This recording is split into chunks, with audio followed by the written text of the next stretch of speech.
Ahmed felt a mix of excitement and uncertainty. Today was the day. He was going to a mosque for the very first time. He had been drawn to Islam for a while now. He felt a connection with its message of peace and love. Ahmed had many questions. He wanted to learn more about this faith. He was a little nervous about how he would be received. Would people accept him? Would they understand his journey? Despite his worries, Ahmed felt a sense of hope. He was taking a big step. This was a step towards something meaningful. He was ready to embrace Islam and all that it stood for. Ahmed knew this was just the beginning. He was excited to see where this journey would take him. Ahmed grew up in a small town. He had a happy childhood. He was raised in a loving Christian home. He had always believed in God. He often found himself drawn to stories of different prophets. He first became curious about Islam in college. He met some Muslim classmates. They were kind and welcoming. Ahmed was impressed by their dedication to their faith. He started reading about Islam. He was struck by its emphasis on peace, compassion, and social justice. Ahmed learned about the 5 pillars of Islam. He felt a connection to these principles. He admired the commitment of Muslims to prayer and charity. The more he learned, the more he felt drawn to Islam. Ahmed's journey was personal. It came from a place of sincere seeking. He felt a deep connection with the teachings of Islam. He was ready to embrace this faith as his own. Ahmed knew that converting to Islam would bring changes. He was prepared to face some challenges. Not everyone in his life understood his decision. Some friends and family members were worried. They didn't know much about Islam. Ahmed, will you have to change your name? Others questioned his decision. Why would you choose a faith that is often misunderstood? These conversations were difficult, but Ahmed faced them with patience. He wanted people to understand that Islam was about peace and love. He explained that Muslims believe in God, just like Christians and Jews do. He shared the beauty he found in Islam's teachings. Ahmed knew that education was key. He was patient. He answered questions honestly. He hoped to build bridges of understanding. He wanted to show that Islam was a religion of peace, and that Muslims were just like everyone else, striving to be good people. Ahmed arrived at the mosque a little early. He took a deep breath and entered. The mosque was beautiful. It had a large prayer hall with soft carpets. Sunlight streamed through the windows. The air was filled with a sense of peace. A kind-looking older man greeted Ahmed. Welcome, my brother. I am Ali, the Imam here. The Imam welcomed Ahmed with a warm smile. He led Ahmed to the prayer hall. He showed Ahmed how to perform wudu, the ritual washing before prayer. Ahmed observed others praying. He tried to follow along. The Imam patiently guided him. He explained the different positions and the meaning behind the words. After the prayer, the Imam sat down with Ahmed. He answered all of Ahmed's questions. He gave him some books to read. Feel free to come back anytime, Ahmed. The mosque is open to all. Ahmed felt a sense of belonging.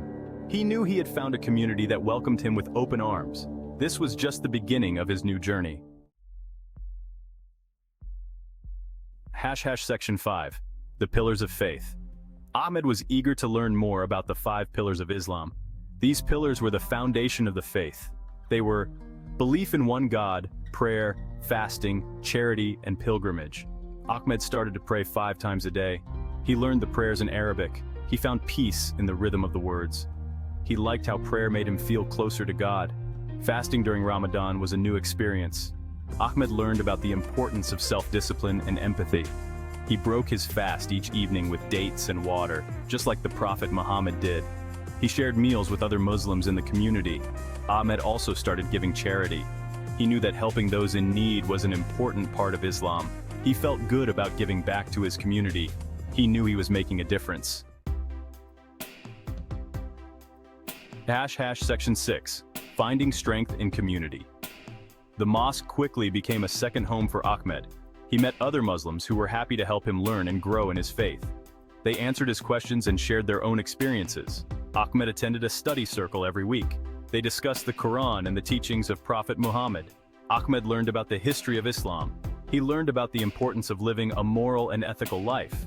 He made many new friends. They were from all different backgrounds. Some were born Muslim, while others were converts like him. They welcomed him with open arms. Ahmed felt a sense of belonging. He was no longer alone on his journey. He was part of a community that supported him. Section 7. The Quest for Knowledge. Ahmed was eager to learn more about Islam.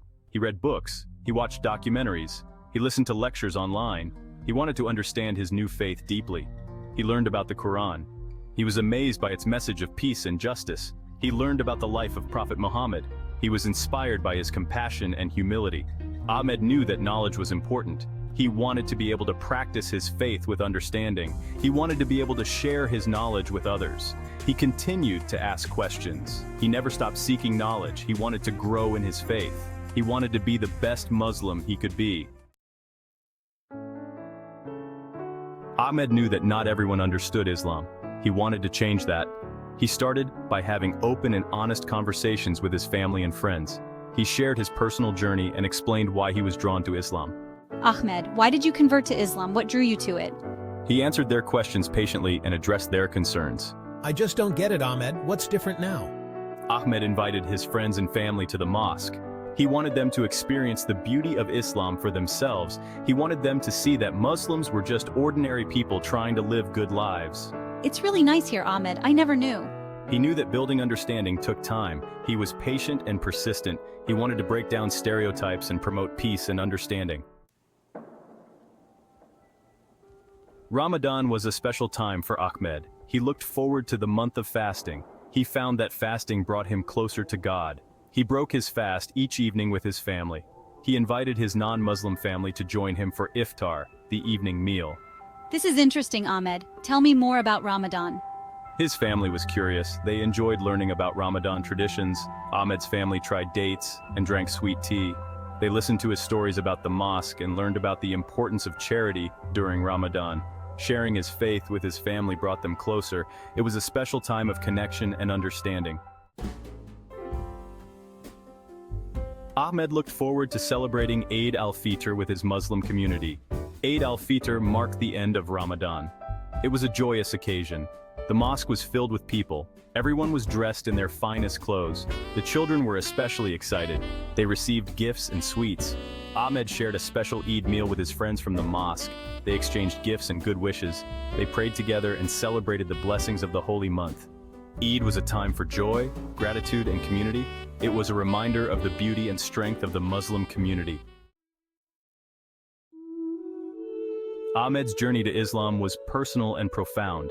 It was a journey of self-discovery, learning, and growth. He found peace and purpose in his new faith. He embraced the challenges with grace. He built bridges of understanding and shared his faith with others. He became an active member of the Muslim community. Ahmed's story is an inspiration. It shows that Islam is a religion of peace, love, and compassion. It shows that Muslims are just like everyone else, striving to be good people and make a positive difference in the world.